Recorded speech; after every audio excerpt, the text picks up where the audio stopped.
So hey guys, it's Zion again, and we're back with some Battlefield Bad Company 2. I was playing with somebody on stream and I thought I'd record a little bit, and well, you know, it went pretty well. I didn't get too many kills, but there's a streak in here that's about 18, 17, 16 kills long, and you know, I thought that if I have a streak like that, I should probably upload it. But I wanted to talk about something completely different today because I was watching a Modern Warfare 3 stream because, first of all, I don't play that game. And when I do play that game, I hate it. But more importantly, the person playing it was German. And everything was in German, obviously. Perks, callouts, flag names, blah, blah, blah. All of it was German. All of it was something, a language I did not understand. He was talking German, blah, blah, blah. But it got me thinking that game designers have a lot more on their plate than most fans think they do. Because for a game like Call of Duty, which has about an 18-month development cycle, and I say 18, it's 2 years from the day the game comes out the year before, but they have to put out DLC, they have to create all the new stuff, they have to do R&D work, and by the time that they're ready to actually start making the game, they have 12 to 14 months, and that's the main reason iteration in the COD series doesn't really happen, because they just don't have the time to do it. But one of the things that I never thought about too much was the fact that they have to do voiceovers for every language that the game is going to ship with. German, Lithuanian, Russian, Spanish, French, Portuguese, and every other language on the planet where, admittedly, these games are going to be sold. And I got to thinking again, and I realized that game design is not so much about making the localization work. I imagine that making everything work for the language it's built in is probably a last-minute thing. That's one of the last things they do, in addition to naming the maps their official names and putting the box art together and getting the stuff shipped out.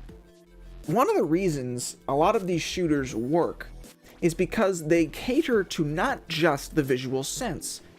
You can't touch a game, obviously. You can't touch the weapons you're shooting. You can't feel them.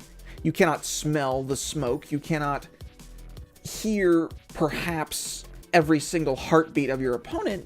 But sound is a very, very important thing. And if you can hear something that is in the game telling you information you did not otherwise know, then you have an advantage. And something as critical and little as the hit marker sound is imperative to a successful game.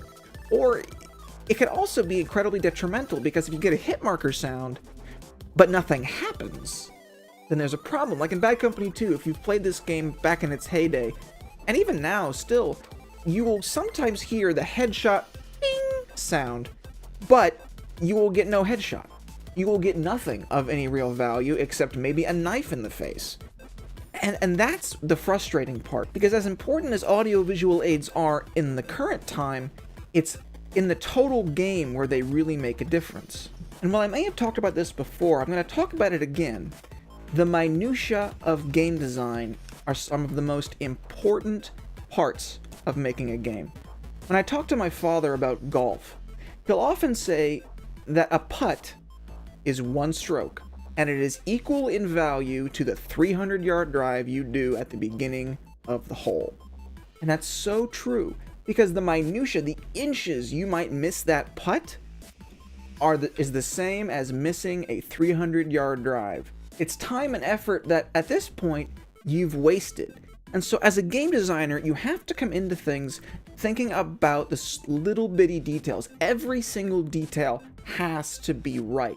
The sound a hit marker makes has to almost be palpable through the ears. The visual it makes has to be almost palpable through the eyes. The sounds the weapons make, the sound of a character's dying, the sound of a tank shooting someone, the sound of the weapons both in first person and as a world model, all of these things are important. And they're good auditory cues to say, alright, he's probably using an F2000, and he's using an M416, and he's using a UMP silence. All of these things we know intrinsically, not because we've been told them by an announcer, but because we hear them. In Call of Duty, for example, Modern Warfare 2 and in Modern Warfare 3, you don't actually hear the announcer say, enemy Predator missile incoming. All you have to go on is the audio cue of the Predator coming down, and the visual cue you see on the minimap. And in most cases in Call of Duty, if he's going to call it out at all, it's already because 2 kill streaks have already come before it. You've already died to the airstrike, and oh, by the way, team, there's a lightning strike coming in. Yeah, you should probably get out of the way. Oh, wait, I should have said that 30 seconds ago. Now, I'm going to digress here a little bit, but I want to stay in the game design thing, and I want to talk about when I was doing some map design in Unreal, which I will probably go back and do a little more of as I dabble with game design while I'm getting my grad degree. But when I was putting together an example map, using a tutorial so I could learn the basics of the UDK, I found that something as small as having 1 fewer spawn location in a good map changes the dynamic entirely. Imagine if Afghan from Modern Warfare 2 didn't have some of the spawns it does. Imagine if some of the spawns in Battlefield 3 TDM were still as bad as they were at the beginning of that game's lifecycle. The flow of any competitive multiplayer game is dominated not just by player action, but by the spawn mechanics and the spawn locations built into a game.